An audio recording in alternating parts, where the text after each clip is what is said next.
Hello, everybody. David Shuster here. Another day, another controversy involving Trump White House Press Secretary Caroline Leavitt. Media and headline: Trump spokesperson Caroline Leavitt hit with brutal ex-community note after stunning swipe at U.S. ally. The ally is France. And the dust-up came after a French member of parliament named Raphael Glucksmann spoke at a political rally and criticized Trump supporters in France. Jamais. Let's make sure we never, ever let the Trump and Musk fan club into our country. Give us back the Statue of Liberty. We gave it to you as a gift, but apparently you despise it. That last line about the Trump team despising the Statue of Liberty and that it should be returned to France prompted Fox correspondent Peter Doocy to ask Leavitt this question in the White House press briefing room. There is now a member of the European Parliament from France who does not think the U.S. represents the values of the Statue of Liberty anymore. They want the Statue of Liberty back. So is President Trump going to send the Statue of Liberty back to France? Absolutely not. And my advice to that unnamed low-level French politician would be to remind them that it's only because of the United States of America that the French are not speaking German right now. So they should be very grateful to our great country. Former U.S. Ambassador to Russia Michael McFaul, such a shocking, insulting statement about any ally from anyone, let alone a senior White House official. Who told her to say this? She obviously got it from somewhere. I hope our press secretary knows that it's only because of the French that we have an independent United States. X quickly added a community note to post about Leavitt's remarks. The community note read, "It is also thanks to the French that the U.S. is no longer a British colony. France helped make the victory of the U.S. possible. Continental soldiers used French weapons and wore French-made uniforms. And by the end of the war, they fought alongside French soldiers." The note included links to several supporting articles, including one from the Museum of the American Revolution. Caroline Leavitt is just 27 years old, and whether it's because of her inexperience or press office exhaustion or orders from Trump to spew nonsense, or a combination of it all, the frequency of Leavitt's high-profile meltdowns has been increasing. At the very same press briefing, there was this. We want to restore the Department of Justice to an institution that focuses on fighting law and order. Fighting law and order? Actually, it's defending law and order, unless, of course, you want to defy and ignore federal court rulings.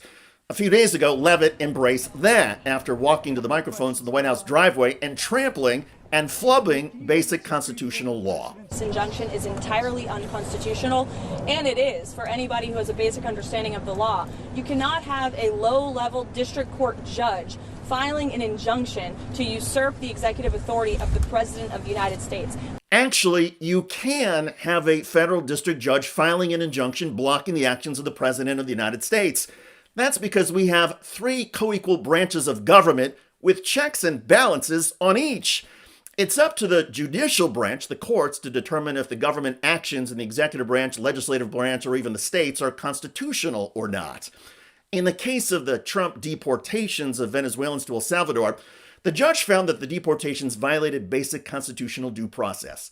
And yet Leavitt seemed to think that the Trump White House could simply ignore and disregard a court ruling it doesn't like.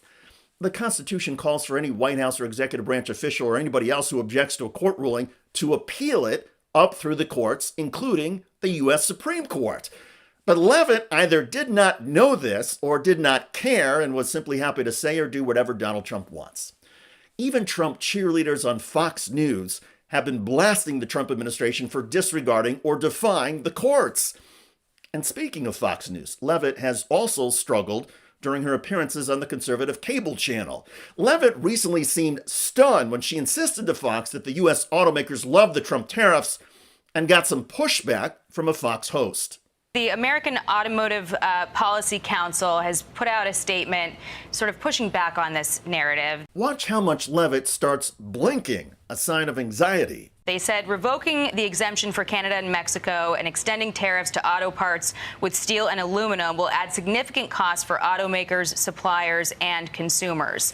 You know, steel and aluminum tariffs obviously could have big impacts. Is it time for the president to do an Oval Office address maybe and try to explain to people that it might be bad for a little while, but it is in fact worth it? I think the president has been incredibly clear, Jackie, on where he stands and what he envisions for the future of America. The president has been incredibly clear about the future of America. Are you expecting a recession this year?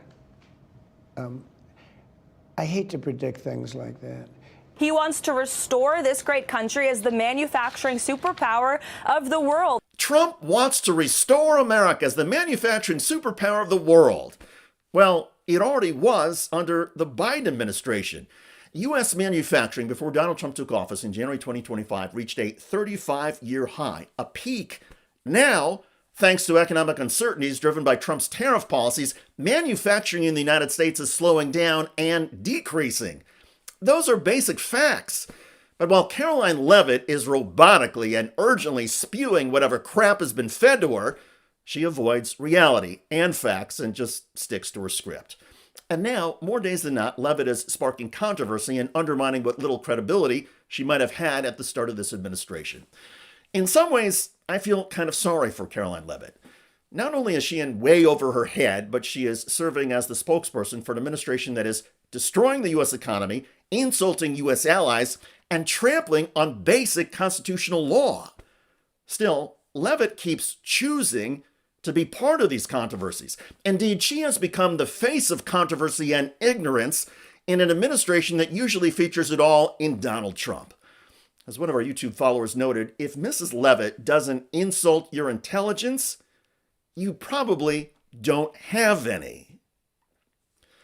By the way, Donald Trump has now been busted harming Social Security. I truly believe that they are trying to crater this agency and that they are driving it to a total system collapse that is going to happen a lot sooner rather than later.